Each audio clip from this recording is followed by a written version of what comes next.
ನಾವೇನು ಹೇಳ್ತೀವಿ ನಾವು ಎಲ್ಲರೂ ಹೇಳ್ಕೊಂಡವ್ರು ಹೇಳ್ಕೋಬೇಕು.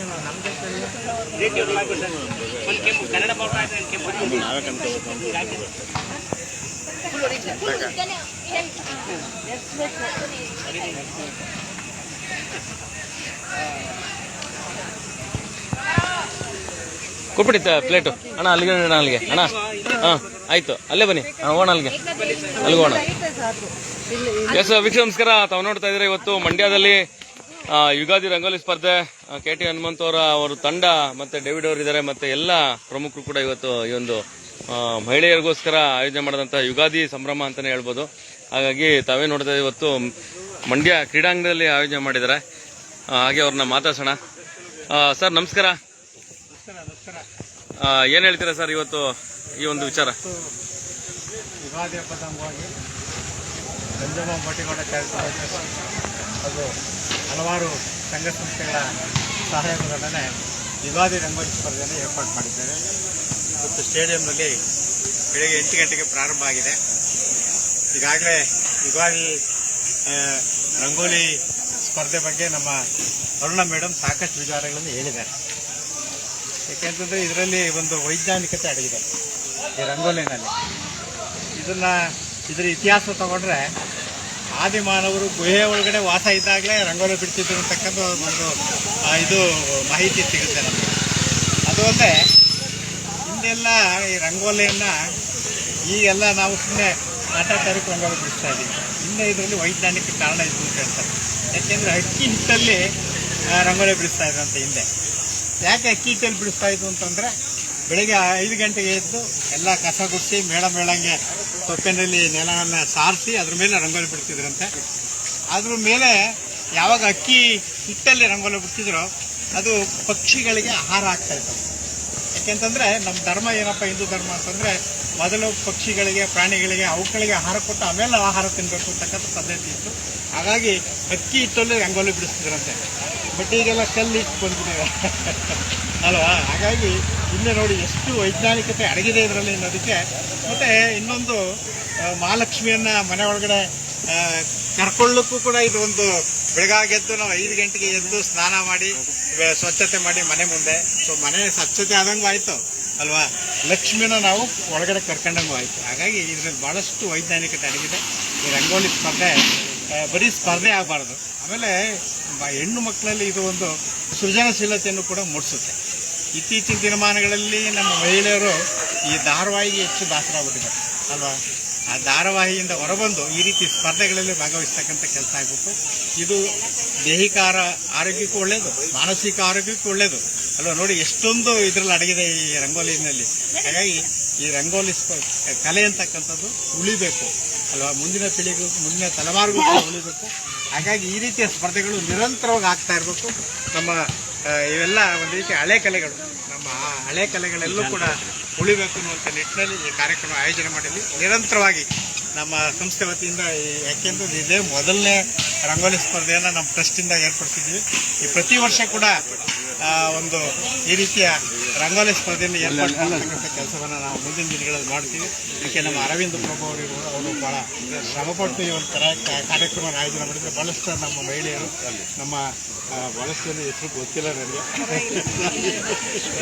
ಇನ್ನೂ ಬರ್ತಾ ಇದ್ದಾರೆ ಸರ್. ಇವತ್ತು ಸಂಡೇ ಆದ್ರಿಂದ ಇನ್ನೂ ಬರ್ತಾ ಇದ್ದಾರೆ. ಮೇಡಮ್ಮು, ನಮ್ಮ ಯೋಗೇಶು, ಡೇವಿಡ್, ನಮ್ಮ ರಮ್ಯಾ, ಧನಂಜಯ, ರೂಪಾ ಮೇಡಮ್ಮು, ಮತ್ತು ನಮ್ಮ ವಿನಯ್ ಅವರ ತಾಯಿ ರಾಜೇಶ್ವರಿ ಮೇಡಮ್ನವರು, ಭಾಳಷ್ಟು ಜನ ಹೆಣ್ಮಕ್ಳಿದ್ರಿ. ಎಲ್ರಿಗೂ ಕೂಡ ನಮ್ಮ ಟ್ರಸ್ಟ್ನ ಪರವಾಗಿ ತಮ್ಮೆಲ್ಲರಿಗೂ ಕೂಡ ನಾನು ತುಂಬ ಆಭಾರಿಯಾಗಿದ್ದೇನೆ ಅಂತ ಹೇಳ್ತಾ ಈ ಕಾರ್ಯಕ್ರಮ ಯಶಸ್ವಿಯಾಗಿ ಆಗಲಿ, ಹೆಚ್ಚು ಮಹಿಳೆಯರನ್ನು ಕರೆಸಿ ಕೊನೆ ಪಕ್ಷ ಒಂದು 50 ಜನನಾರು ಅಂದ್ರೆ ಸರ್ ಇವತ್ತು ಸಂಡೇ ಬರ್ತಾರೆ ಸರ್, ಇನ್ನೂ ಬರೋರಿದ್ದಾರೆ. ಯಾಕೆಂತಂದ್ರೆ ಸಂಡೇ ಮಕ್ಕಳಿಗೆ ಪಾಪ ಬೆಳಗಾಗಿದ್ದು ಎಲ್ಲ ಮನೆ ಕೆಲಸ ಎಲ್ಲ ಮುಗಿಸ್ಬರ್ಬೇಕು. ಹಾಗಾಗಿ ಈ ಕಾರ್ಯಕ್ರಮ ಯಶಸ್ವಿಯಾಗಲಿ ಅಂತೇಳಿ ದೇವರಲ್ಲಿ ನಾವು ಬೇಡ್ಕೊಂಡು ಮಾತಿಗೆ ವಿದಾಯ ಹೇಳ್ತೀವಿ. ನಮಸ್ಕಾರ. ಡೇವಿಡ್ ಅವರು ಒಂದೆರಡು ಮಾತಾಡಿ. ಇಲ್ಲಿ ಮೇಡಮ್ ಲೈವ್ ಹೋಗ್ತಾ ಇದೆ, ಮಾತಾಡಿ. ಅಮ್ಮ ನಮಸ್ಕಾರ. ಮಂಡ್ಯ ಅಂದ್ರೆ ಇಂಡಿಯಾ ನೋಡುತ್ತೆ, ಹಾಗಾಗಿ ಆಲ್ ಓವರ್ ಕರ್ನಾಟಕ ನೋಡ್ತಾ ಇದೆ ಈಗ ಆಲ್ರೆಡಿ. ಏನ್ ಹೇಳ್ತೀರಾ ಇವತ್ತು ರಂಗೋಲಿ ಸ್ಪರ್ಧೆ ಆಯೋಜನೆ ಮಾಡಿದ್ರೆ ಯುಗಾದಿ ವಿಚಾರವಾಗಿ? ಆಗ್ಲೇ ನಮ್ಮ ಸರಿ ಎಲ್ಲ ಹೇಳಿದ್ರು, ರಂಗೋಲಿ ಅನ್ನೋದು ಒಂದು ನಮ್ಮ ಭಾರತೀಯ ಸಂಸ್ಕೃತಿ. ಅದು ಏನಂದ್ರೆ ಮಹಿಳೆಯರ ಸೃಜನಶೀಲತೆ, ಕ್ರಿಯಾಶೀಲತೆ ಅದೆಲ್ಲವನ್ನೂ ಒಳಗೊಂಡಿದೆ. ಈಗಿನ ಏನೇ ನಮ್ಮ ನಾವೇನಂತೀವಿ ಫಾಸ್ಟ್ ಜನ್ರೇಷನ್, ಈಗಿನ ಜನ್ರೇಷನ್ನು ಹೇಗೆ ಮುಂದುವರಿತಿದೆ, ರಂಗೋಲಿ ಅನ್ನೋ ಒಂದು ಕಾನ್ಸೆಪ್ಟ್ನೇ ಬಿಟ್ಟೋಗ್ತಾ ಇದೆ. ಬಟ್ ಈ ಥರ ಸ್ಪರ್ಧೆಗಳಿಂದನೂ ಕೂಡ ಅದು ಜಾಗೃತಿ ಆಗಲಿ, ಮತ್ತು ಅದೊಂದು ವೈಜ್ಞಾನಿಕ ಕಾರಣ ಇದ್ದೇ ಇದೆ ಖಂಡಿತವಾಗ್ಲೂ. ಈ ರೀತಿ ಕಾರ್ಯಕ್ರಮದಿಂದ ಅದು ಮುಂದುವರಿಲಿ ಅಂತ ಹೇಳ್ತಾ ನಾನು ಎಲ್ಲರಿಗೂ ಶುಭಾಶಯ. ಥ್ಯಾಂಕ್ ಯು ಅಮ್ಮ. ವೀಕ್ಷಕ ತಾವೇ ನೋಡ್ತಾ ಇದ್ದಾರೆ ಇವತ್ತು ಯುಗಾದಿ ರಂಗೋಲಿ ಸ್ಪರ್ಧೆ. ಯೋಗೇಶ್ವರ ಏನು ಹೇಳ್ತೀರಾ? ಬಂಧುಗಳೇ, ಇದು ಜನಪದರಿಂದ ಬಂದದ್ದು. ನಿರಕ್ಷರಿಗಳು ಏನು ಅನಕ್ಷರಸ್ಥರು, ಹಿಂದೆ ನಮ್ಮ ಪೂರ್ವಿಕರು ಎಲ್ಲ ಕೂಡ ಯಾರು ಅಕ್ಷರಸ್ಥರಾಗಿರಲಿಲ್ಲ, ಪೂರ್ವಿಕರೆಲ್ಲ ಅನಕ್ಷರಸ್ಥರೇ ಆಗಿದ್ರು. ಅವರು ಸಂಪ್ರದಾಯಗಳನ್ನ ಆಚರಣೆ ಮಾಡ್ತಾ ಬಂದಂಥದ್ದು ಎಲ್ಲ ಪ್ರತಿಯೊಂದು ಹಬ್ಬ ಹರಿದಿನಗಳಲ್ಲಿ, ಜಾತ್ರಾ ಉತ್ಸವಗಳಲ್ಲಿ ಈ ರಂಗೋಲಿಗಳನ್ನು ಅವರು ಆಚರಣೆ ಮಾಡ್ಕೊಂಡು ಬಂದರು. ಅದರ ಪ್ರತೀಕವಾಗಿ ಯುಗಾದಿ ಏನು ವರ್ಷಾರಂಭದಲ್ಲಿ ಪ್ರಾರಂಭ ಆಗ್ತಕ್ಕಂಥ ಹಬ್ಬ ಯುಗಾದಿ, ಮನೆಗಳಲ್ಲಿ ಒಂದು ಭಾವೈಕ್ಯತೆಯನ್ನು ಉಂಟು ಮಾಡಲಿ, ಆ ಮನುಷ್ಯನ ಶುದ್ಧತೆಯನ್ನು ಕಾಪಾಡಲಿ, ಹಾಗೆಯೇ ಒಂದು ಪರಂಪರೆಯನ್ನು ಬೆಳೆಸ್ತಕ್ಕಂಥ ವಿಧಾನ ಕೂಡ ಆಗಲಿ ಅಂತಕ್ಕಂಥದ್ದು ಯುಗಾದಿ ಹಬ್ಬದ ದಿನ ಎಲ್ಲರೂ ಕೂಡ ಈ ಥರದ ವೈಜ್ಞಾನಿಕವಾಗಿರ್ಬೋದು ಅಥವಾ ನಮ್ಮ ಎಲ್ಲ ಪ್ರತಿಯೊಂದು ಹಂತಗಳಲ್ಲೂ ಕೂಡ, ಯಾಕಂದರೆ ಮೂಢನಂಬಿಕೆಗಳು ವೈಜ್ಞಾನಿಕ ವಿಚಾರಗಳಲ್ಲೂ ಕೂಡ ಸಾಕಷ್ಟು ಪ್ರಭಾವವನ್ನು ಬೀರ್ತದೆ. ಅಂಥ ಒಂದು ಇದರಲ್ಲಿ ಏನಿರ್ತದೆ ಅಂದರೆ ಶ್ರಮಯ ಭಜನೆ ಇರ್ತದೆ ಮಹಿಳೆಯರಲ್ಲಿ, ಮತ್ತು ಶ್ರಮ ಶಕ್ತಿ ಇರ್ತದೆ, ಅವರಲ್ಲಿರ್ತಕ್ಕಂಥ ದೂರದೃಷ್ಟಿ ಇರ್ತದೆ. ಇವೆಲ್ಲವನ್ನ ಮಿಶ್ರಣ ಈ ರಂಗೋಲಿ. ಈ ಏನು ವರ್ಣರಂಜಿತ ವ್ಯಕ್ತಿತ್ವವನ್ನು ನಾವೇನು ಆಸ್ವಾದಿಸ್ತೀವಿ ಜೀವನದಲ್ಲಿ, ದೈನಂದಿನ ಬದುಕಿನಲ್ಲಿ ಅಥವಾ ಬದುಕು ಎಲ್ಲ ಅರ್ಥಗಳಲ್ಲೂ ಕೂಡ ಈ ಬಣ್ಣಗಳಲ್ಲೂ ಕೂಡ ನಾವು ವರ್ಣರಂಜಿತ ವ್ಯಕ್ತಿತ್ವವನ್ನು ಕೂಡ ಕಾಪಾಡಲಿಕ್ಕೆ ಸಾಧ್ಯ ಆಗ್ತದೆ. ಇವತ್ತೇ ನಂಜಮ್ಮ ಮೋಟೇಗೌಡ ಚಾರಿಟಬಲ್ ಟ್ರಸ್ಟ್ ಏನು ಕನ್ನಡದ ಪರಿಚಾರಕರಾಗಿ ಕರ್ತವ್ಯ ನಿರ್ವಹಿಸಿದ ಕೆ ಟಿ ಹನುಮಂತರವರ ಮಾರ್ಗದರ್ಶನದಲ್ಲಿ ಈ ಒಂದು ಸ್ಪರ್ಧೆ ನಡೆಯುತ್ತಿದೆಯೋ, ಜಿಲ್ಲೆಗಳಲ್ಲಿ ಅತಿ ಹೆಚ್ಚು ಜನ ಅಸಂಘಟಿತವಾಗಿರ್ತಕ್ಕಂಥ ಮಹಿಳೆಯರು ಈ ಒಂದು ಸ್ಪರ್ಧೆಯಲ್ಲಿ ಭಾಗವಹಿಸ್ಬೋದು. ಯಾಕೆಂದರೆ ಇಲ್ಲಿ ಸ್ಪರ್ಧೆ ಅಂತಕ್ಕಂಥದ್ದು ಕೇವಲ ಅವರಲ್ಲಿ ಇರ್ತಕ್ಕಂಥ ಸ್ಪರ್ಧಾ ಮನೋಭಾವವನ್ನು ಉಂಟು ಮಾಡ್ತಕ್ಕಂಥ ವಿಚಾರ ಕೂಡ ಅಷ್ಟೇ ಆಗಿರ್ತದೆ. ದಯವಿಟ್ಟು ಇದನ್ನು ಪ್ರೈಜ್ ಇರಲಿ ಅಥವಾ ಬೇರೆ ಬೇರೆ ನಮಗೇನು ಬಹುಮಾನ ಗೆಲ್ಲುಕ್ಕಾಗದ ಅಂತಕ್ಕಂಥ ಇನ್ಫ್ಯಾರಿಟಿ ಕೀಳರ ಮೇಲೆ ಹೋಗ್ಲಾಡ್ತಕ್ಕಂಥ ವಿಧಾನ ಕೂಡ ಈ ರಂಗೋಲಿ ಸ್ಪರ್ಧೆಯಲ್ಲಿದೆ. ನಮ್ಮಲ್ಲಿರ್ತಕ್ಕಂಥ ಸೂಕ್ತ ಪ್ರತಿಭೆಯನ್ನು ಹೊರಸೂಸ್ತಕ್ಕಂಥ ವಿಧಾನ ಕೂಡ ರಂಗೋಲಿಯಿಂದ ಅಸಂಘಟಿತವಾಗಿರ್ತಕ್ಕಂಥ ಮಹಿಳೆಯರು ಈ ಒಂದು ರಂಗೋಲಿ ಸ್ಪರ್ಧೆಯಲ್ಲಿ ಭಾಗವಹಿಸುವ ಮುಖಾಂತರ ಈ ಕ್ರೀಡಾಂಗಣದ ಅಂದವನ್ನು ಹೆಚ್ಚಿಸ್ತಕ್ಕಂಥದ್ದು, ಬಹುಮಾನ ಕೂಡ ಇದೆ ಸರ್, ಅಂದವನ್ನು ಹೆಚ್ಚಿಸುವಂಥ ಕಾಯ್ದೆಯಲ್ಲಿ ತಾವೆಲ್ಲ ಕೂಡ ನಿರತರಾಗಲಿ ಅಂತೇಳಿ ಮತ್ತೊಮ್ಮೆ ನಾನು ಈ ಮಂಡ್ಯ ನಗರದ ಮತ್ತು ಆಸುಪದಲ್ಲಿರ್ತಕ್ಕಂಥ ಮಹಿಳೆಯರಲ್ಲಿ ನಾನು ಆಮಂತ್ರಣವನ್ನು ನೀಡ್ತಿದ್ದೀವಿ. ಬನ್ನಿ, ಈ 7 ಗಂಟೆಯಿಂದ 12 ಗಂಟೆ ಇಲ್ಲಿ ರಂಗೋಲಿ ಸ್ಪರ್ಧೆ ಇರ್ತದೆ. ತರುವಾಯ 4:15ಕ್ಕೆ ಮಂಡ್ಯ ನಗರದ ಗಾಂಧಿ ಭವನದಲ್ಲಿ ಬಹುಮಾನ ವಿತರಣೆ ಕೂಡ ಇರ್ತದೆ. ಇದು ನಗದು ಬಹುಮಾನ ಕೂಡ ಈ ಒಂದು 3,000, 2,000, 1,000 ಮತ್ತು ಸಮಾಧಾನಕರ ಬಹುಮಾನ ಕೂಡ ಇರೋದ್ರಿಂದ, ಅದ್ರ ಜೊತೆಯಲ್ಲಿ ನಮ್ಮಲ್ಲಿ ಏನು ನಿಸರ್ಗದತ್ತ ಎನ್ನ ಚಿತ್ತ ಅಂತಕ್ಕಂಥ ಒಂದು ಪರಿಕಲ್ಪನೆಯಲ್ಲಿ ಕವಿಗೋಷ್ಠಿಯನ್ನು ಕೂಡ ಯುಗಾದಿಯ ವರ್ಷಾರಂಭದಲ್ಲಿ ಯುಗಾದಿ ಕವಿಗೋಷ್ಠಿಯನ್ನು ಕೂಡ ಗಾಂಧಿ ಭವನದಲ್ಲಿ ಆಯೋಜನೆ ಮಾಡಲಾಗಿದೆ. KTH ಪರಿಚಾರಕ ಬಳಗ ಮತ್ತು ನಂಜಮ್ಮ ಮೋಟೇಗೌಡ ಚಾರಿಟಬಲ್ ಟ್ರಸ್ಟ್ ಈ ಕಾರ್ಯಕ್ರಮವನ್ನು ಆಯೋಜನೆ ಮಾಡೋದ್ರಿಂದ ಎಲ್ಲರೂ ಕೂಡ ಭಾಗಿದಾರರಾಗಿ ಜವಾಬ್ದಾರರಾಗಿ ಅಂತಕ್ಕಂಥ ಮಾತನ್ನು ಹೇಳ್ತಾ, ಈ ಸ್ಪರ್ಧೆ ಜನರಿಂದ ಜನರಿಗಾಗಿ ಜನರಿಗೋಸ್ಕರ ನಡೀತಕ್ಕಂಥ ಒಂದು ಅಪರೂಪದ ಸ್ಪರ್ಧೆ ಆಗಿದೆ. Thank you sir. ಹಾಗಾಗಿ ರಂಗೋಲಿಗೆ ಇತಿಹಾಸ ಕೂಡ ಇರೋದ್ರಿಂದ ರಂಗೋಲಿ ಮತ್ತು ಈಗ ಬಹಳ ಅವಶ್ಯಕತೆ ಇದೆ. ಎಲ್ಲ ಹೆಣ್ಮಕ್ಳುಗಳು ಕೂಡ ಎಲ್ರಿಗೂ ಕೂಡ ಬಿಡ್ತಾರೆ.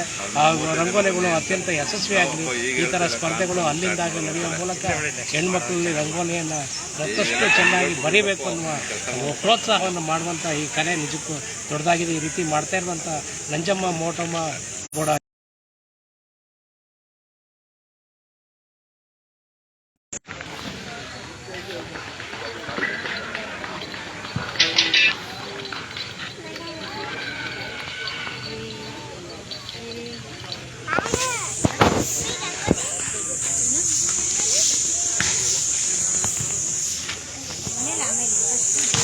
ವೀಕ್ಷಕರ, ತಾವು ನೋಡ್ತಾ ಇರೋಂಥದ್ದು ಮಂಡ್ಯದಲ್ಲಿರುವಂಥ ಒಂದು ರಂಗೋಲಿ ಸ್ಪರ್ಧೆಯಲ್ಲಿ ಇದೆ. ನಾನು ಮಾಜಿ ಗವರ್ನರ್ ಆದಂತಹ ಅಲಯನ್ಸ್ ಸಂಸ್ಥೆಯ ಮಾಜಿ ಗವರ್ನರ್ ಆದಂತಹ ಟಿ ಕೆ ಹನುಮಂತು ಅವರು ಈ ಒಂದು ರಂಗೋಲಿ ಸ್ಪರ್ಧೆಯನ್ನು ಆಯೋಜನೆ ಮಾಡಿರುವಂಥದ್ದು. ಯುಗಾದಿಯ ರಂಗೋಲಿ ಸ್ಪರ್ಧೆ ತಾವು ನೋಡ್ತಾ ಇರುವಂಥದ್ದು ಮಂಡ್ಯದ ಕ್ರೀಡಾಂಗಣದ ಮುಂಭಾಗದಲ್ಲಿ ನೋಡ್ತಾ ಇದ್ದಾರೆ. ಮತ್ತೆ ಯಾರೆಲ್ಲ ಸ್ಪರ್ಧಾರ್ಥಿಗಳು ಬರ್ತಾರೆ ಅವ್ರಿಗೂ ಕೂಡ ಮುಂದಾಗಿ ಆಯೋಜನೆ ಮಾಡ್ತಾ ಇದ್ದಾರೆ. ಇನ್ನೂ ಇವತ್ತು ಸಂಡೇ ಆದ್ರಿಂದ ಹೆಣ್ಮಕ್ಳು ಬರೋದು ಬಹಳ ಲೇಟು. ಹಾಗಾಗಿ ಬರ ಈ ಕಡೆ ಸೈಡಿಗೆ ಪುಟ.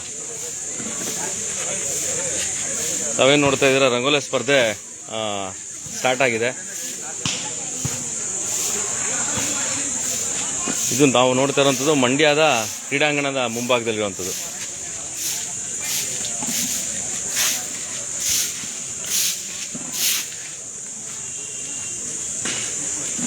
ಟೈಮಿಂಗ್ಸ್ ಏನಿಲ್ಲ, ಮತ್ತು ಅವರು ಎಷ್ಟೊತ್ತಾದರೂ ಪರವಾಗಿಲ್ಲ, ನಾಜೂಕಾಗಿ ಒಳ್ಳೆ ಆಕರ್ಷಣವಾಗಿ ರಂಗೋಲಿ ಸ್ಪರ್ಧೆ ಮಾಡ್ಬೋದು. ಇನ್ನೂ ಮಹಿಳೆಯರು ಬರ್ತಾ ಇದ್ದಾರೆ ಒಬ್ಬೊಬ್ಬರಾಗಿ. ಯಾರೆಲ್ಲ ಬರ್ತಾರೋ ಅವ್ರಿಗೆಲ್ಲರೂ ಕೂಡ ಇಲ್ಲಿ ಅಂಗಳದಲ್ಲಿ ಆಯೋಜನೆ ಮಾಡ್ತೀವಿ ಅಂತ KT ಹನುಮಂತು ಅವರು ಕೂಡ ಹೇಳ್ತಾ ಇದ್ದಾರೆ. ನೋಡಿ, ಈ ಪುಟ್ಟ ಮಗು ಕೂಡ ರಂಗೋಲಿನ ಬಿಡ್ತಾ ಇದೆ. ಪುಟ್ಟನ ಹೆಸರೇನು? ಶ್ರೀಲಕ್ಷ್ಮಿ. ಎಷ್ಟನೇ ಕ್ಲಾಸು? 5ನೇ ಕ್ಲಾಸು. ಹಾಂ. ಯಾವ ಶಾಲೆ? ಆದರ್ಶ ಇಂಗ್ಲಿಷ್ ಮೀಡಿಯಂ, ಸರ್ಕಾರಿ ಶಾಲೆ ಅಲ್ವಾ? ಗುಡ್. ಆದರ್ಶ ಇಂಗ್ಲಿಷ್ ಮೀಡಿಯಂ ಅಂದರೆ ಸರ್ಕಾರಿ ಶಾಲೆ ಅದು. ಮಂಡ್ಯದಲ್ಲಿ ನೋಡ್ತಾರಂತ ನೀವು ರಂಗೋಲಿ ಸ್ಪರ್ಧೆ ಆಯೋಜನೆ ಮಾಡಿರೋದು KT ಹನುಮಂತು ಅವರು, ಅವರ ತಂಡ, ಡೇವಿಡ್ ಅವರು ಇದ್ದಾರೆ, ಸುಗಮ ಸಂಗೀತ ನಮ್ಮ ಮಂಡ್ಯ ಜಿಲ್ಲೆಯ ಅಧ್ಯಕ್ಷರು, ಅವರೆಲ್ಲ ಅಲಿಯನ್ಸ್ ಸಂಸ್ಥೆಯ ಮಾಜಿ ಗವರ್ನರ್ ಅಂತಹ TK ಹನುಮಂತು ಅವರು ಕೂಡ ಇದನ್ನ ಆಯೋಜನೆ ಮಾಡಿರೋದು. ಎಲ್ಲ ಮಹಿಳೆಯರು ಬಂದಂಗೆ ಇಲ್ಲಿ ಇಷ್ಟು ಅಂಗಳದಲ್ಲೂ ಕೂಡ ರಂಗೋಲಿ ಸ್ಪರ್ಧೆಗೆ ಆಯೋಜನೆ ಮಾಡ್ತಾ ಇರುವಂಥದ್ದು. ನೀರು ಹಾಕಿ ಅದನ್ನ ಸ್ವಚ್ಛಗೊಳಿಸಿ ಬಂದಂಥ ಮಹಿಳೆಯರಿಗೆ ಅದನ್ನ ಅನುವು ಮಾಡ್ಕೊಡ್ತಾ ಇರೋದು ಕೂಡ ನಾವು ನೋಡ್ತಾ ಇದ್ದೀವಿ. ಈ ಪುಟ್ಟ ಹುಡುಗಿ ಎಷ್ಟು ಚೆನ್ನಾಗಿ ಬಿಡ್ತಾ ಇದೆ ನೋಡಿ. ಇದು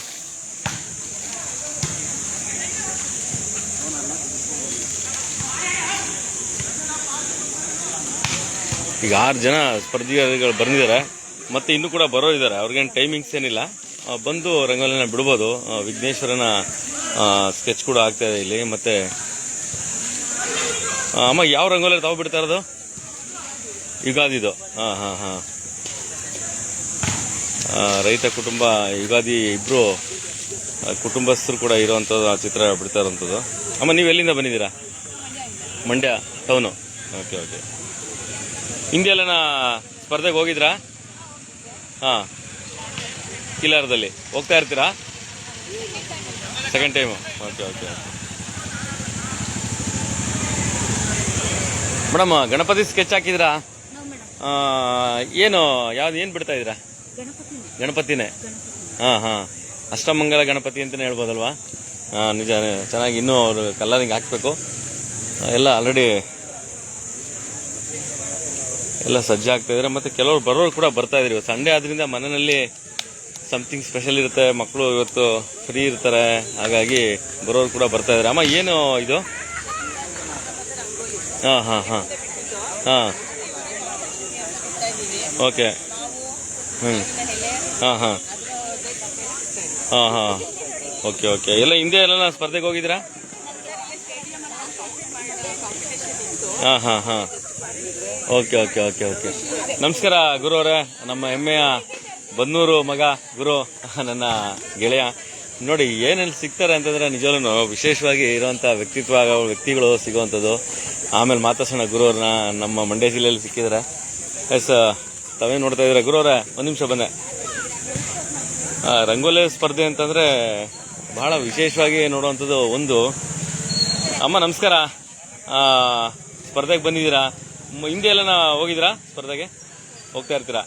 ಹಾಂ. ಏನಿದು ಚಿತ್ರಣ? ದಾಸವಾಳದೆಲೆ. ಓಕೆ.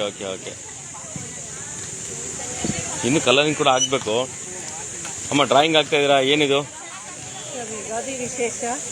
ಯುಗಾದಿ ಅಂದ್ರೆ ಹೊಸ ಚಿಗುರು, ಬೆಲ್ಲದ ಸವಿ, ಹೋಳಿಗೆ ಊಟದ ಸವಿನೆನಪು, ಮಾವಿನಕಾಯಿ ಮಧ್ಯ ಬೇರೆ ಹಾಕಿದಿರಾ? ತೋರಣ ಎಲ್ಲವೂ ಇರುತ್ತೆ. ಓಕೆ. ಹೊಸತನದಲ್ಲಿ ಹೊಸ ವರ್ಷವನ್ನ ಚಿಗುರಿಂದ ಮಾಡೋದು ವಿಶೇಷ. Thank you. ಹಿಂದೇನೆಲ್ಲ ಪಾರ್ಟಿಸಿಪೇಟ್ ಮಾಡಿದಿರಾ? ಇಲ್ಲ. ಹಾಂ. ಮಂಡ್ಯನೇನಾ? ಟೌನಾ? ಮಂಡ್ಯ ಟೌನು.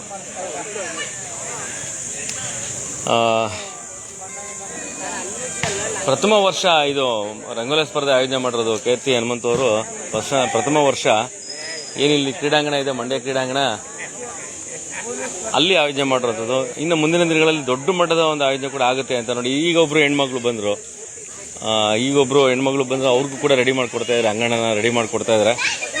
ಅಂಗ್ಲ ರೆಡಿ ಮಾಡಿ ಮತ್ತೆ ಬಣ್ಣಗಳನ್ನು ಕೂಡ ಅವರು ತರಿಸ್ಕೊಟ್ಟಿರುವಂಥದ್ದು.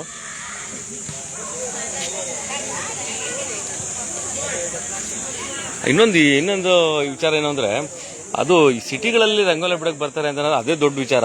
ಯಾಕೆಂದ್ರೆ ಸಿಟಿಗಳಲ್ಲಿ ಸಾಮಾನ್ಯವಾಗಿ ರಂಗೋಲಿ ಬಿಡೋದಕ್ಕೆ ಮಹಿಳೆಯರು ಬರಲ್ಲ.